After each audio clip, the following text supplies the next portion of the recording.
Okay. I'm Jim McDevitt, Director of Law Enforcement for the City of Spokane, and I really appreciate all of you being here today, taking your time out. But the Sheriff and I wanted to get a message across that I think really should resonate with you and resonate with the community. This past week has been a busy week for the past 7 days for not only the Spokane Police Department, but the Sheriff's Office as well. In addition to a couple of suicides, a takeover bank robbery. As you know, we had 3 officer-involved shootings. Those officer-involved shootings, of course, really stretch our resources thin, and thank you to my thanks publicly to the Sheriff for the independent review team that immediately, in any of those officer-involved shootings, we secured the scene and turned that over to another agency, in this particular case the Sheriff's Office, for review, to keep it clean, to keep it a good, honest evaluation of whether or not the use of force was justified. One of the really, and going back to that again too, this is an instance where I think body cameras in some of the instances are going to really be a help for the public and for yourselves to take a look at these. However, I would caution that body cameras alone aren't the only determinant in terms of the investigation, and in some cases body camera footage is not available for whatever reason, either obscuration or the fact that the situation unfolded so rapidly that there just isn't enough time or the thought to turn the body camera on. But in that particular case, again, the investigation goes forward. We can rely on other film and other footage from other areas, but again, I think in some of these instances, I think that body camera footage is going to be a very critical part of the investigation. One of the things I want to point out is that in every one of these officer-involved shootings is a tragedy. I've said that before, and I'll say it again. Every one of them is a tragedy. Somebody gets hurt, whether it's in this particular case the individual's citizen, or a passerby, or an officer. And in every one of those, it's a tragedy. But we have to separate tragedy from justification. The tragedy has already occurred. Now what we're looking at is whether or not, under the rules, under the court cases, whether or not the particular action by the officers were justified. And that, again, is what the sheriff's folks and the independent review team is looking at.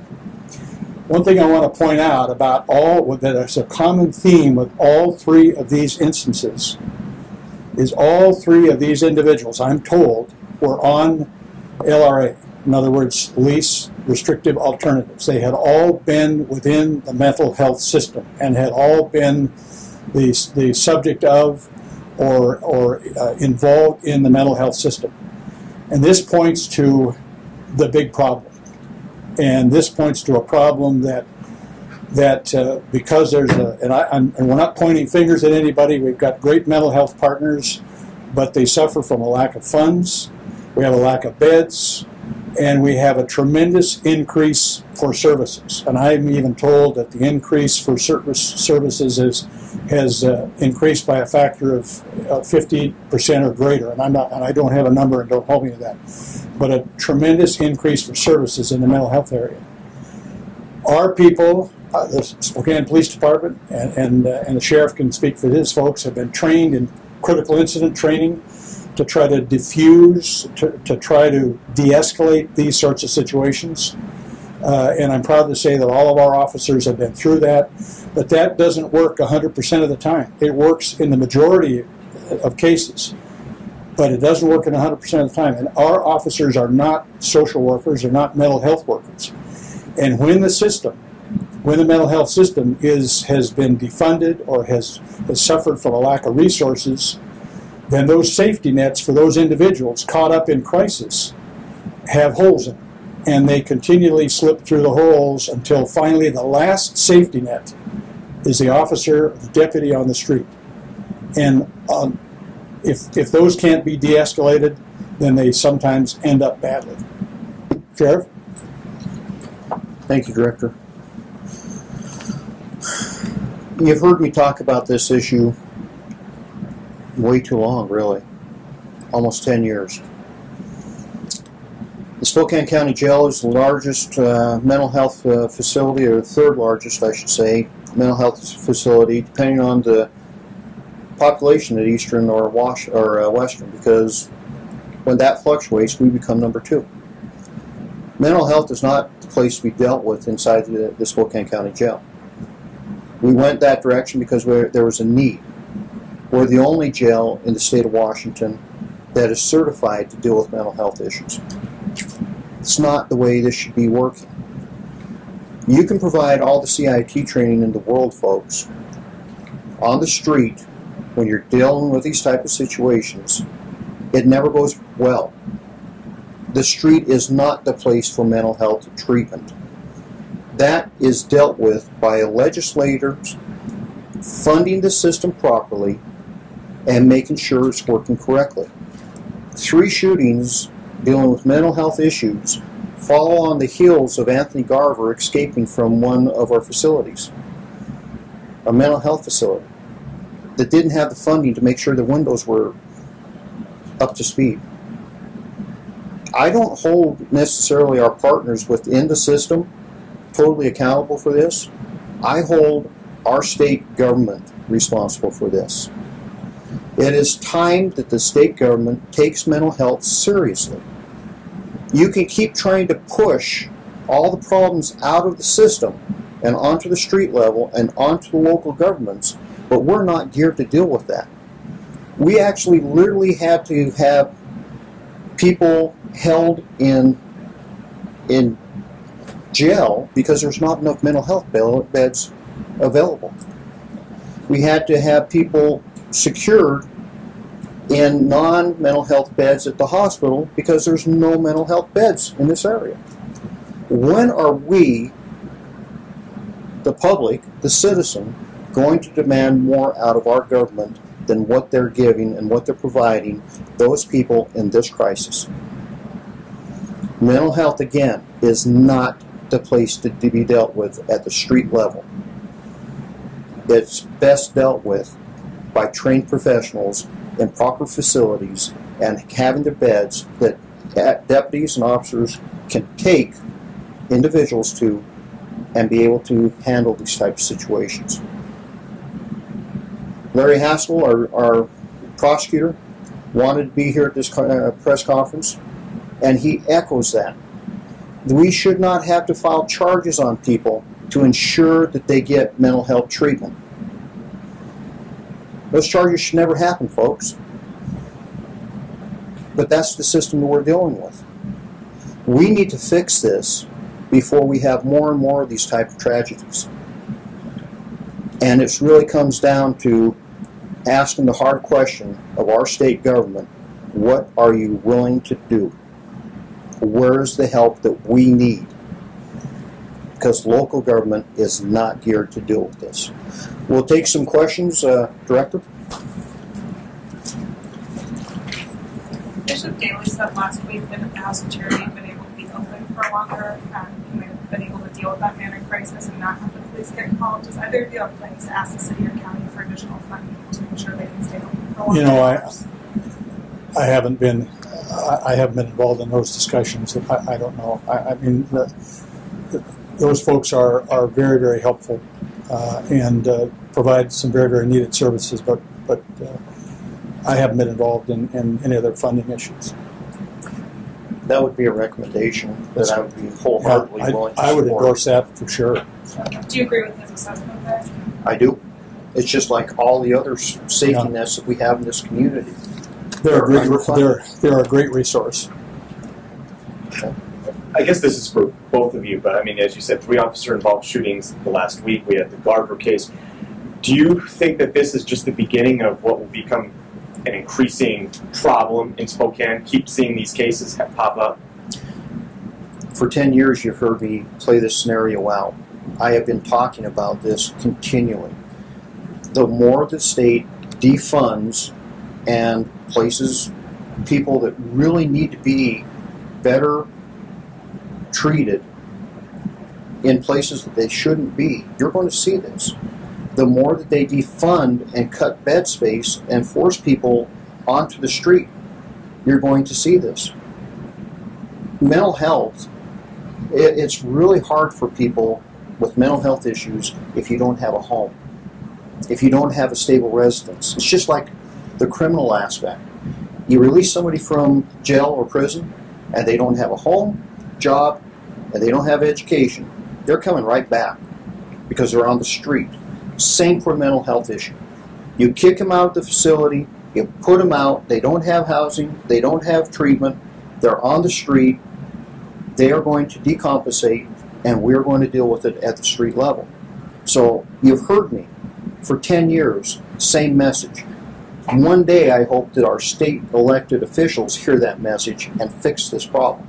So along those lines, where do you even start? I mean, you can go to the lawmakers, but is there a specific part of state law that you would start with to try to get this addressed? There aren't.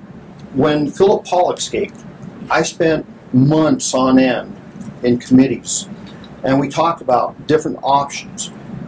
Well, those options must have been forgotten, and the safety nets that we designed during that must have been forgotten.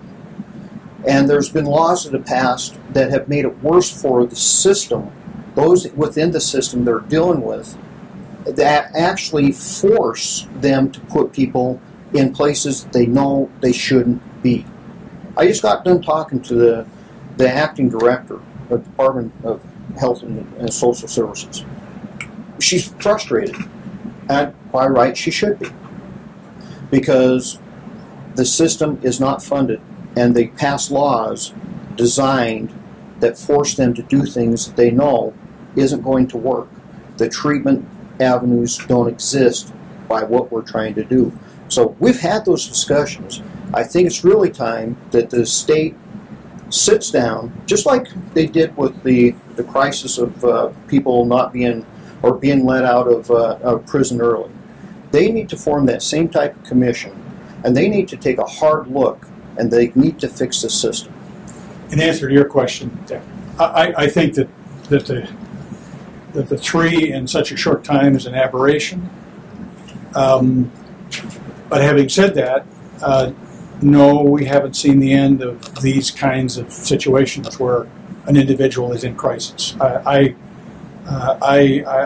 doubt, and I say this hopefully, that we'll witness such a rapid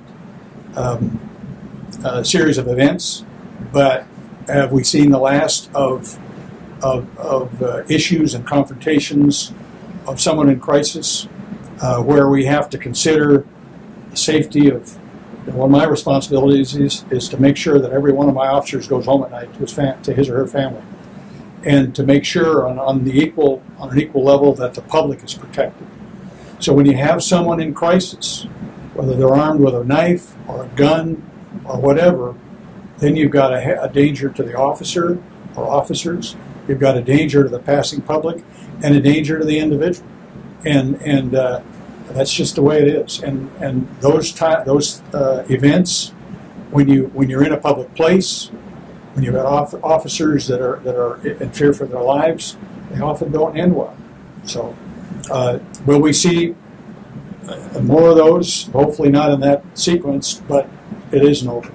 And to dovetail off what the director just said, folks, this plays out so commonplace, you don't hear about it all. But I can tell you that this plays out all the time, but our deputies and our officers do a Herculean job making sure it doesn't turn into what we've seen happen. And I would agree with the director. To have it so rapidly back-to-back that we had shootings, but that's just that's the tip of the iceberg. What you're not seeing is all those contacts on almost a daily basis that no one did get hurt. The officer, the deputy, was able to take care of this situation with no one getting hurt.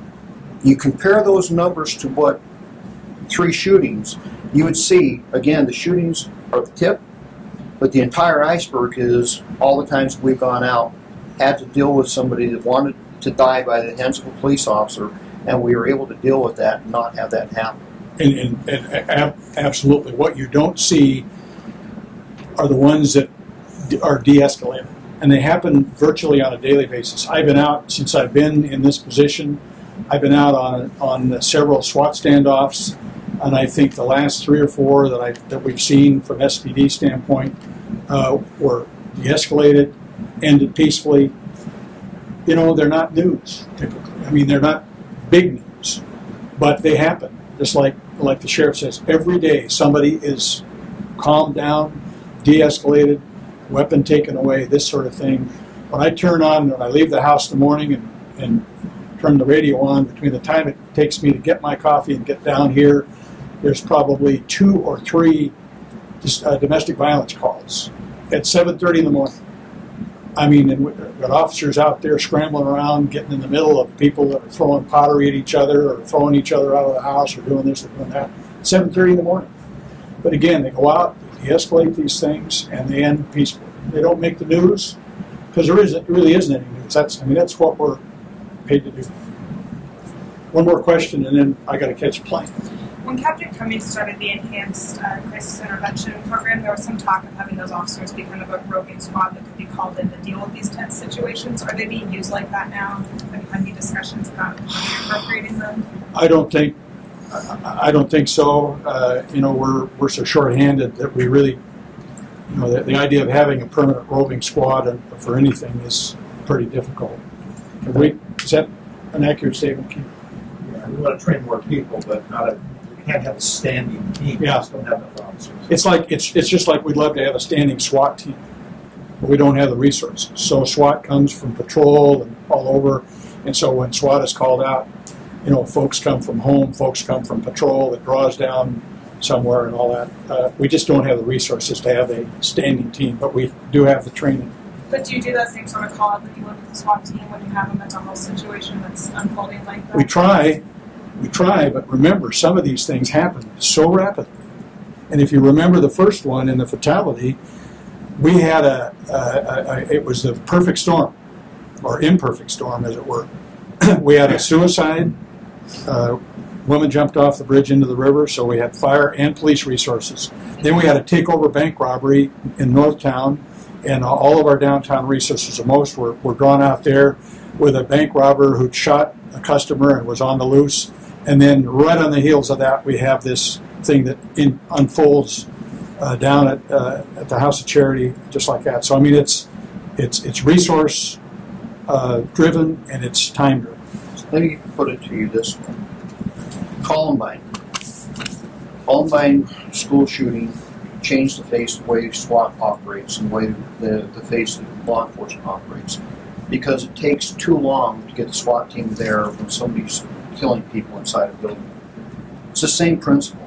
When you have somebody in crisis, to get a team that's maybe on a call basis, whatever, spun up in there, that's already over. It's done. So we don't have the staff to have specialized units in everything that we would ever have to deal with in this community. That's what we get to do.